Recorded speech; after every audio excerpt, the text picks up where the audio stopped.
Good morning, good afternoon, good evening, everyone, and welcome to the slot on Haystack in Practice. In the next 30 minutes, we will discuss with you how two companies, Costa Group from Italy and J2 Innovations from California, are partnering in the smart buildings environment based on Haystack technology. But before we get started, let's introduce the four gentlemen here in the group. So maybe you can next slide.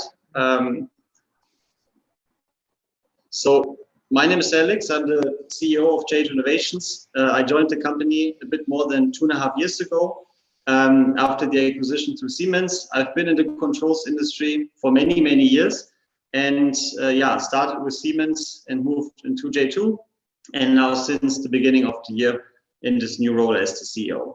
And then I would pass on to Matteo. Matteo here. Hello from my side, and very glad to be here at Haystack Connect today. In J2, I'm responsible for the strategies and services. And I'm in the field of smart building and smart equipment since 12 years now, previously with Tritium and Mitsubishi. Really nice to be here. And Fabio, over to you. Thank you. Hi, I'm Fabio Antoci. I'm a R&D engineer for Costa Group. I joined Costa Group 2 years ago and started working on this project that comprehends the data modeling. So I'm really excited to be here. I'll give it to Davide. Hello to everyone. So glad for being part of this presentation. I'm Davide Manca, R&D manager and coordinator for the whole technical department in Costa Group. So I think we finish with all presentation, so we can start.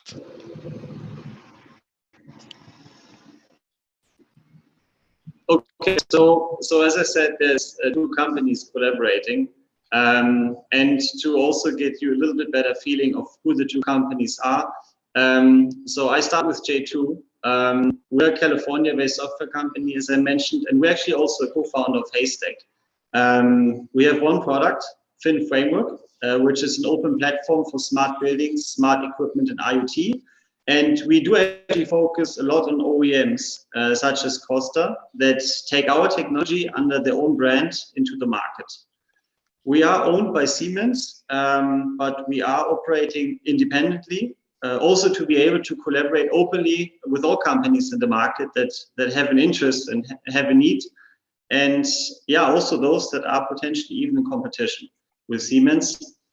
And we've come a long way. We were founded in 2008 by Jason Briggs, went through starting as a head end for automation systems. And in the last 5 years, we've built up our own platform business.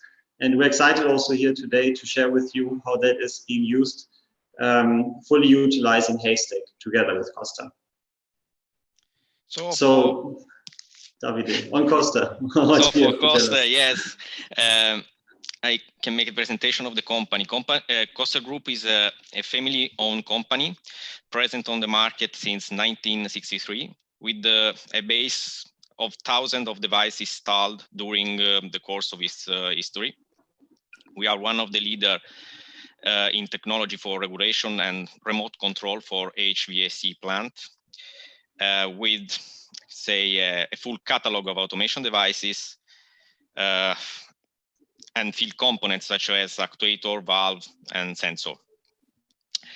Most of our turnover is concentrated in Italy, although we have other customers in Europe with an office in UK, and of course we decide to increase our presence in foreign markets as well.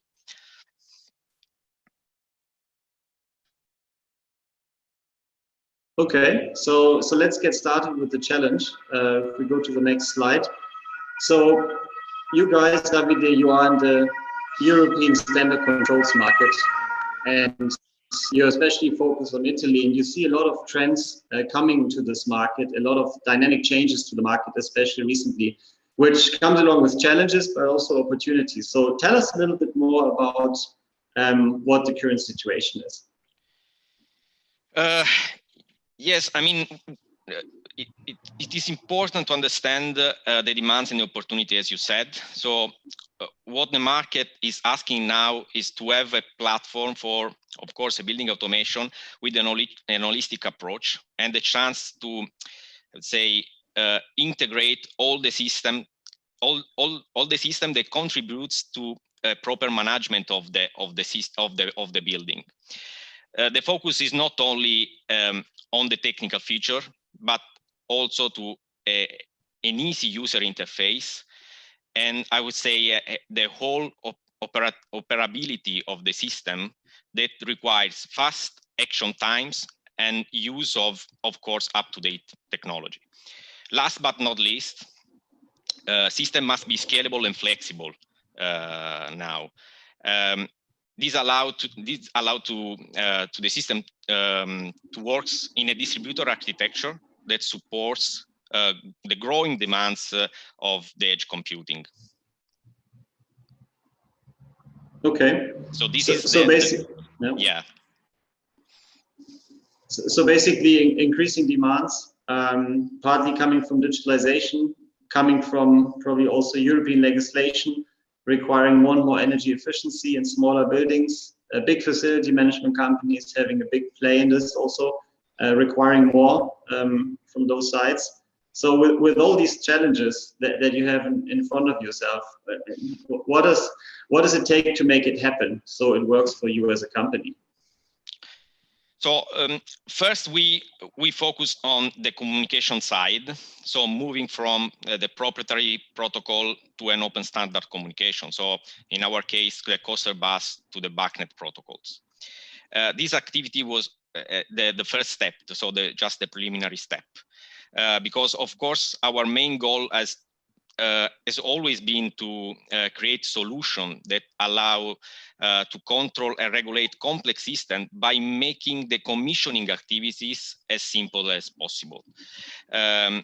So, of course, this achievement was possible thanks to a proper design of our product, but of course, the collaboration with the J2 Innovation and the technology of FIN. And tell us a little bit. You work with system integrators, but you also work a lot with installers. Is there any specific requirements when it comes to the complexity of the system and how that is tackled? Yes, I mean the goal is, of course, to create a system easy to use, because the installers don't sometimes haven't the chance to understand the complexity of the IT solution. So our goal is to simplify this process and create a solution that can work on the field and can be integrated in a simple passage in the platform. Okay, understood. So on the one hand, more and more integration, more and more complexity, but on the other hand, still needs to be very simple, needs to be almost plug and play for the installer. So then you also thought about whether you go into a make or buy with this. So tell us a little bit about the idea of complementing your existing strong controls portfolio also with a partner like J2. What was the idea behind that? So the idea is to use our controller in field, so our algorithm and our logic to control the plant in field, but in the same way using all the open standard communication that FIN had in its portfolio to create then on top our solution customized on our controllers. This is the idea. This is why we started this kind of collaboration. Okay, cool. So let's move on to the next slide and talk a little bit more in detail about how this Haystack-based system is working. So let's start from the bottom. There's a need to integrate more and more existing and legacy systems, third-party systems. So what's here the challenge, and how did you get along with this? So it's what we mentioned before. We have, of course, different protocols coming from our controllers. We have our proprietary protocols, the Coaster bus. So we have to combine the integration of our device in the easiest way possible, and on the same time the third-party system. So because of the holistic approach that we mentioned in the previous slide. So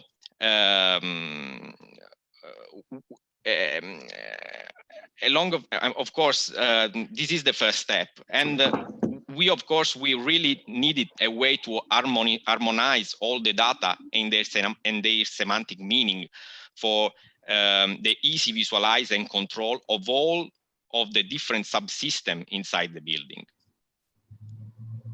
Understood. So all this is being normalized and brought into a Haystack standard to turn it from all those different languages and from the very long history of Costa and the installed base into one common semantic model of Haystack. So Matteo, tell us a little bit more about the idea of having it all in a Haystack platform and what the benefits are.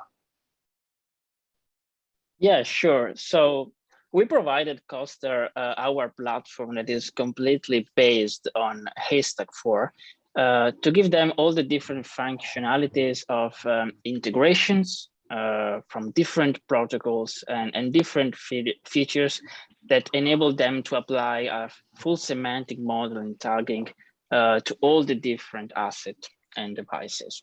So they also leverage all the application built into the platform that provide, always based on this semantic model, functionalities like scheduling, alarming, control logic, and reporting.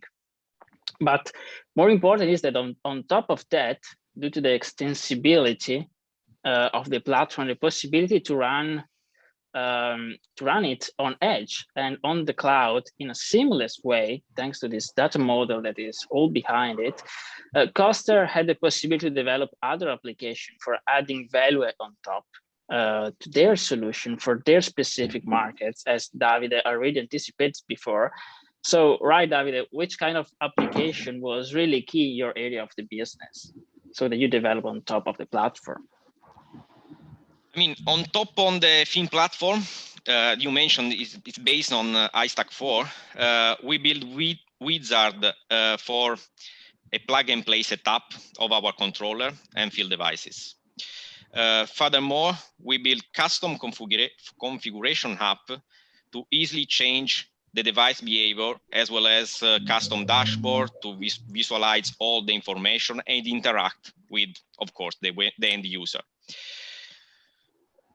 What also is in progress is the capability to build on top service that analyze the efficiency of the building and notify the owners based on the real-time analysis. So this is, I don't know if I answer to your question, Matteo, but this is what we develop on top. Yes, definitely. Okay, and Davide, how important was for you to build on an open standard here these different applications? So what is the additional benefits that you see that you run all this against Haystack? What are the benefits of tagging also for you? So,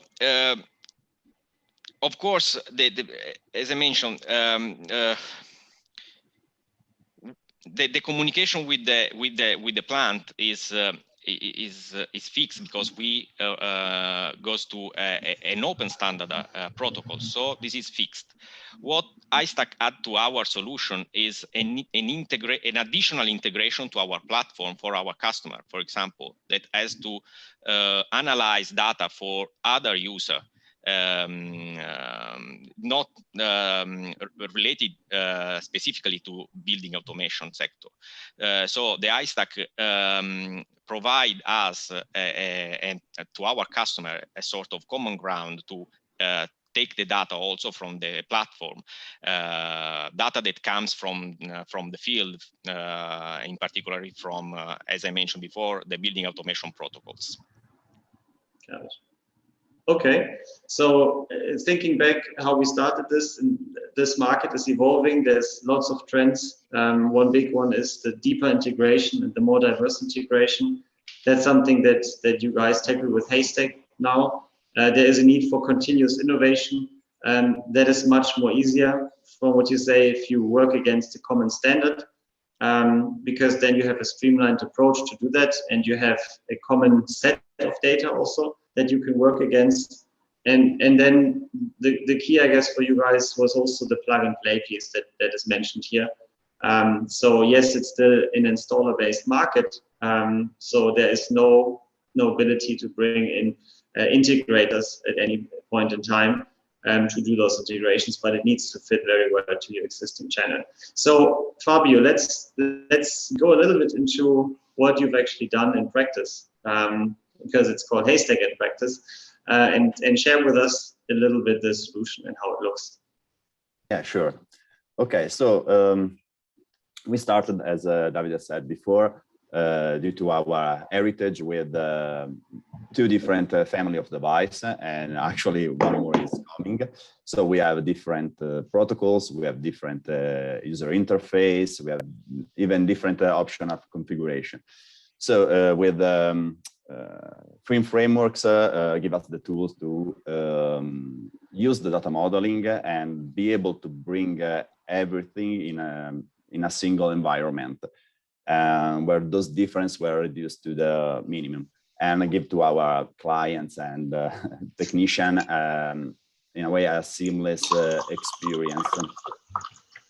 So we develop a wizard to load this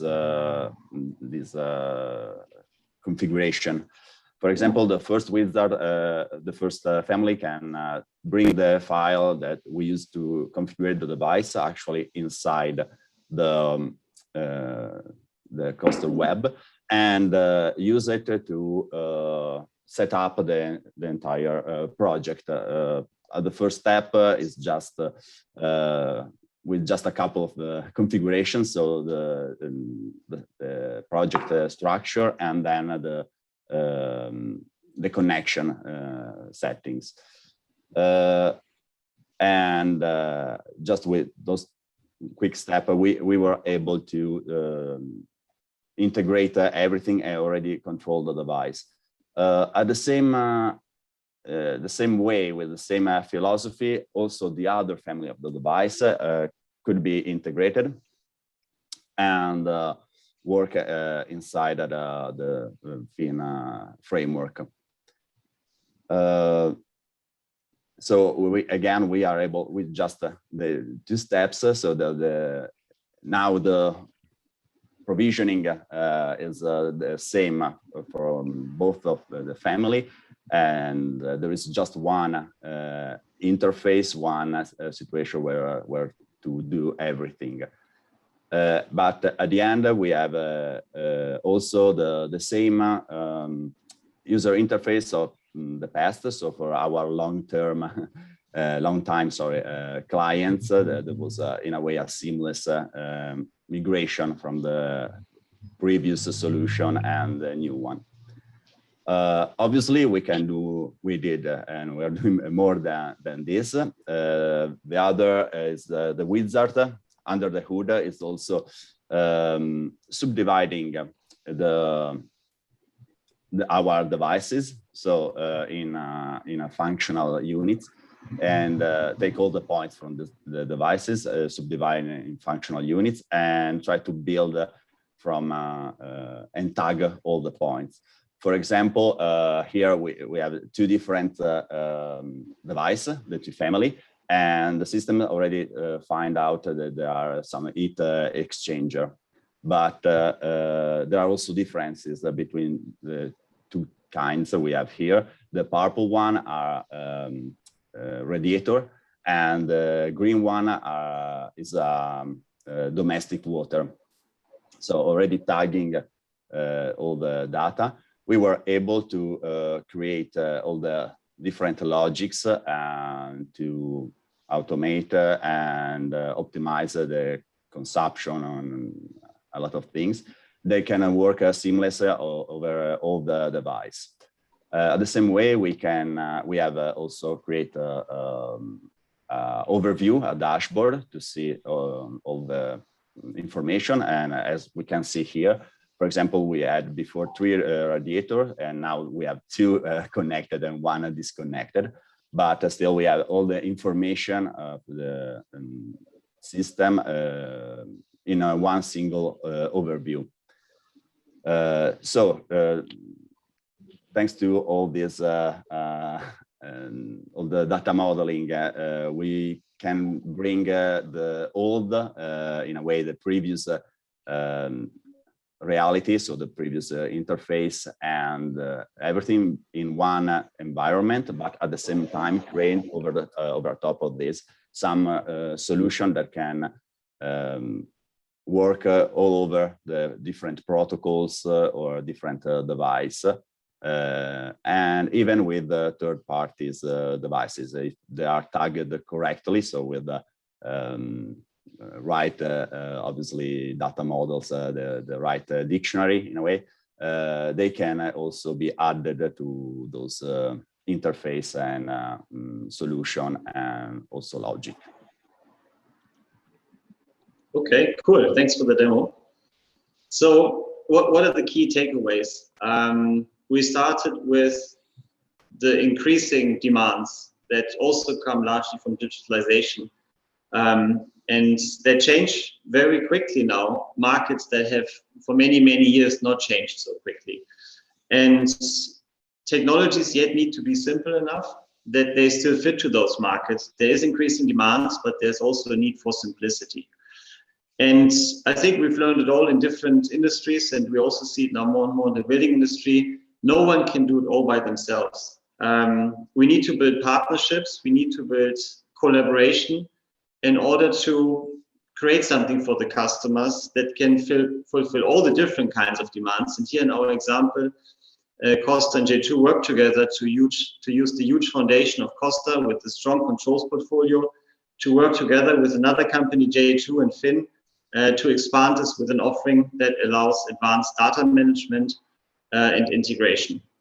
And the important piece here is Haystack was a key decision factor, because you guys in Costa, you wanted to build something on an open standard.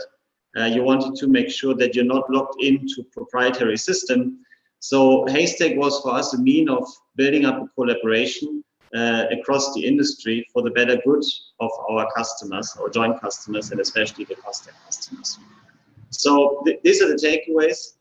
Thanks a lot, guys, for joining in.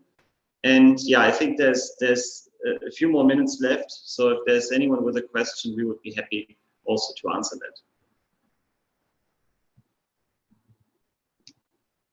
I don't see any questions in Zoom. Let me just double check in Attendify.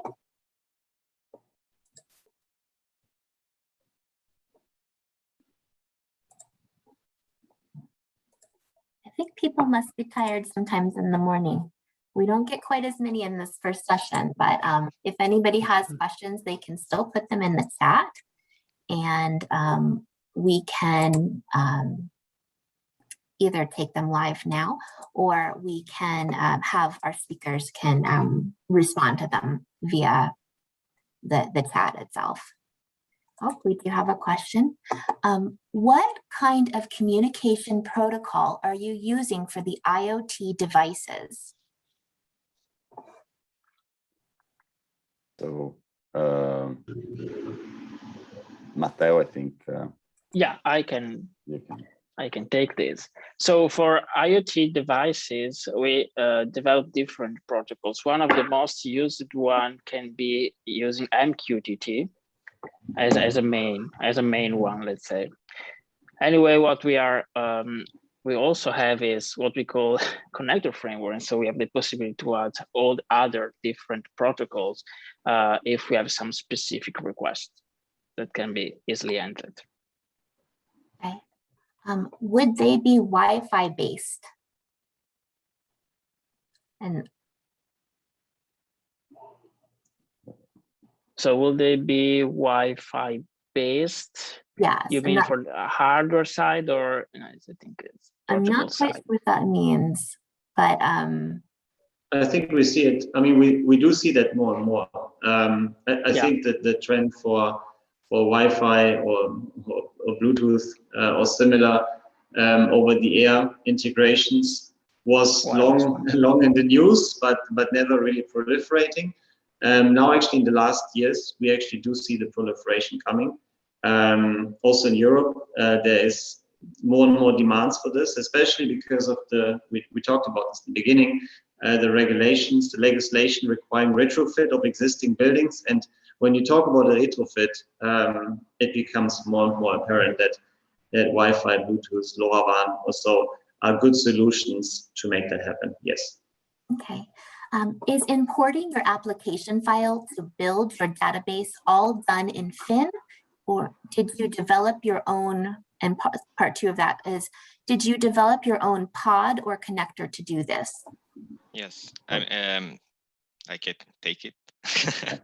Yes, it's developed in Fin, of course. Yes, and we developed both our own pod and our connector as well. Our connector for our proprietary protocol, and our pod for the easy integration of our device. Okay, and the last question I have for you for right now is, what is the advantage of having a single data model over semantic mediators that could map the data from different models? That's a good question. Shall I try to answer? Yeah. I think it really depends. I think it really depends on how many domains you want to tackle. If you want to tackle different domains, for example, space management and people moving or video, of course, you need more data models on top, and you need to bring then those data models into meta applications. In the environment of building automation in the broader sense, HVAC, lighting, power, energy, they are so similar and they are also so connected to each other that it's just easier to bring it into one data model. And Haystack does do a good job in defining those. So the answer is, it is a good point. We will never just end up with one single data model for everything in the world, but for things so highly related, one data model makes it easier to build one tool then also, and to create one set of integration to simplify the process. And we talked about it also in the beginning. Simplicity is the key in all what we do here. Wonderful. And that was the last question. If you still have questions for the panel, then you can put them in the chat. And like I said, hopefully they'll be able to answer them via the chat. But for now, we're just going to say thank you so much. That was a wonderful presentation. And up next. Thank you. Thanks for having us. Have a good day. And feel free to reach out to us on LinkedIn also if you have more questions as well. Thank you. Cheers. Bye-bye. Thank you, guys. Thank you. Bye, everybody. Thank you. Bye. Bye-bye.